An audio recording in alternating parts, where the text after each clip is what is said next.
Eu fui embora e me incomodou aquilo lá, mas eu não sabia se era o meu pensamento, se era uma coisa que o Senhor queria que eu falasse. Quando o Senhor disse que a gente ia fazer esse jejum bem forte, aí eu estava orando aqui, eu vi assim um triângulo daquele canto aqui só dourado, e nesses dois cantos escuros, aqui bastante gente glorificando dourado, mas dourado, muito bonito. O Senhor no altar, é bastante gente da igreja, e só vem pessoas da igreja, glorificando, e aqui no canto, assim, dos dois cantos, estava escuro e tinha bastante irmãos da igreja chorando.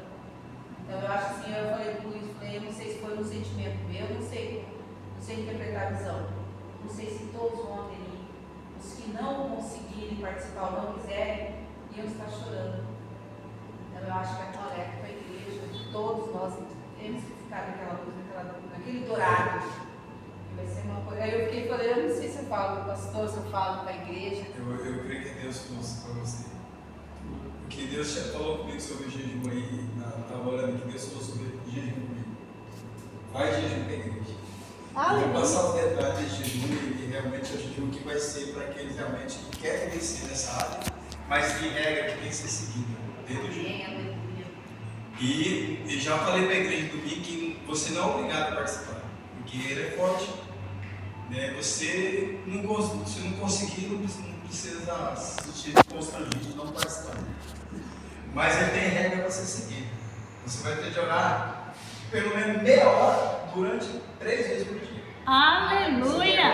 Você tem que cumprir a regra, porque senão quebra o jejum, você não vai conseguir vencer e receber o que você vai colocar aqui. Verdade. Tem outras regras que eu vou passar no domingo, que você tem que estar enquadrado dentro disso aí, que é o jejum para escassez e quebrar a maldição financeira.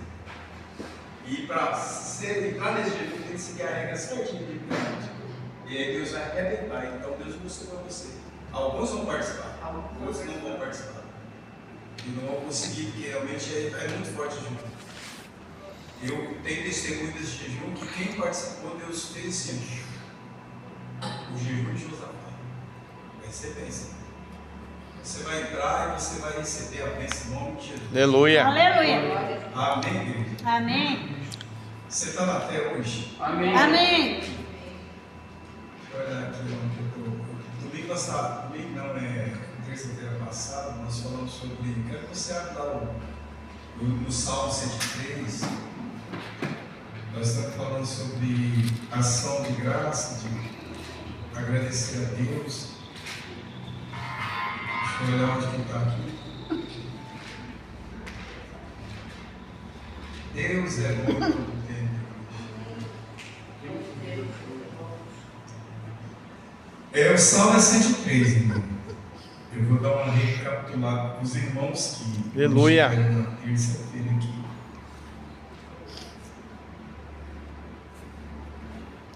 E hoje você está aqui, em nome de Jesus. Aleluia. Salmo 103.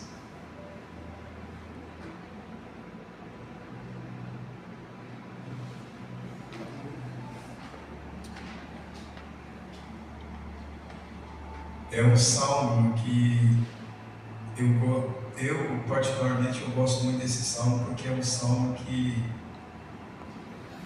Deus falou muito no meu coração, e ele é um salmo que Davi está ensinando a alma dele a ser grata a Deus. E nós vivemos um tempo, um período que as pessoas não sendo gratas por tudo que Deus tem feito na vida deles. E Davi está ensinando a alma dele a ser grata a Deus. Então, o Salmo 103 já diz assim: bendiz a minha alma ao Senhor. Todo o meu ser bendiga o seu santo nome. Bendiz a minha alma ao Senhor e não te esqueça de nenhum dos seus benefícios. Ele é o que perdoa todas as tuas iniquidades, que sara todas as tuas enfermidades, que redima a tua vida da ruína, que te coroa de favores e misericórdia, que sacia de bens a tua boca, de sorte que te rejuvenesça como águia. O Senhor é que faz justiça e juízo a favor de todos os oprimidos. fez conhecidos os seus caminhos a Moisés e aos filhos de Israel a sua obra. Amém? Só tem aqui. Irmãos, na terça-feira passada, eu comentei sobre a vida de Davi. Tem muita fase que serve de uma aprendizagem para nós. Eu falei para vocês que quando ele era menino, ele era ele que cuidava das ovelhas do pai, dos irmãos. E eu falei também que Davi, ele era bastardo. Você sabe que Davi era bastardo, né? Ele não era, o pai dele era casado com outra mulher. E os irmãos não eram filhos da mesma mãe dele. Então, por essa situação, eu acho que eles não queriam que Davi vivesse na própria mesma casa que eles. Então, Davi ficava nas malhadas, cuidando das ovelhas do pai.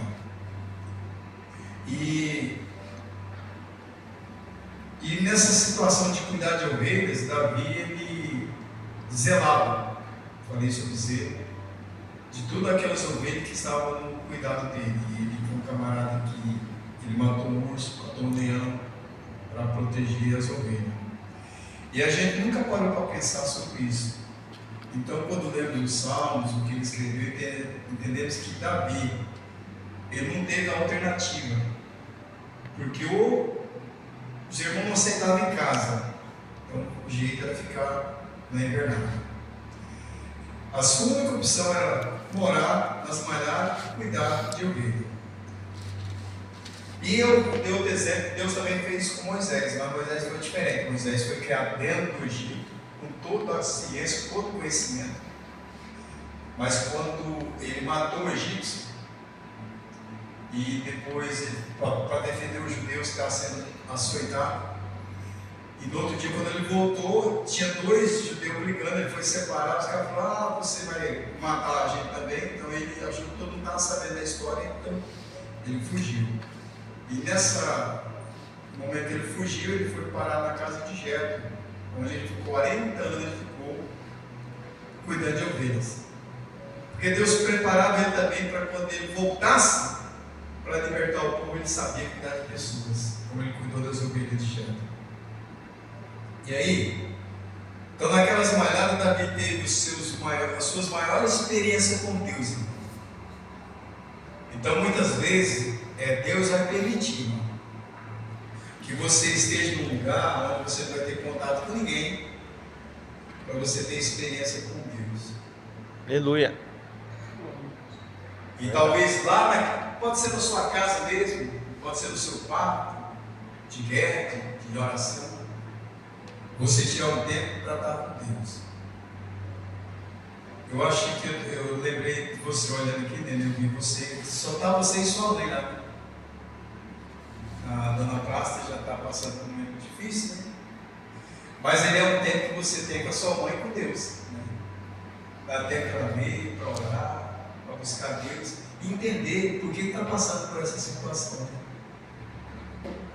Cuidar da mãe já pode, não?